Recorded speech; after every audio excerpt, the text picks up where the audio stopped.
How are you friends? Have next day friends. Friends చూడండి, మనం చూస్తున్నాం టమోటా పళ్ళ తోట ఇది. చూడండి, టమోటా పళ్ళు చాలా అద్భుతంగా అయితే కాసినాయి. చూద్దాం ఫ్రెండ్స్, చూడండి ఎలా ఉన్నాయో కాయ. చూడండి ఫ్రెండ్స్, చాలా అద్భుతంగా అయితే మళ్ళీ పండ్లు అయితే చాలా అద్భుతంగా అయితే కాసినాయి. మనకి ఈ విధంగా అయితే తెంపుకొని మరి మార్కెట్కి అయితే విక్రయిస్తారనమాట. చూడండి చెట్టుకి అయితే పళ్ళు ఎలా కాసినాయో చాలా అద్భుతంగా అయితే కాసినాయి. మనకి ఈ విధంగా అయితే మరి టమాటా పళ్ళు అయితే లభిస్తాయి. చూడండి ఫ్రెండ్స్, మరి సాలుకి అయితే టమాటా పళ్ళు అయితే ఎలా కాసినాయో చూడండి.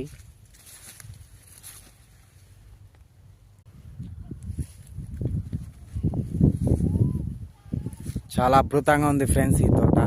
ఫ్రెండ్స్, వ్యవసాయం చాలా కష్టంతో కూడుకున్నది. ఎంత కష్టపడినా కూడా మరి రైతుకు సరైనటువంటి పెట్టుబడి లేక చాలా ఇబ్బంది అయితే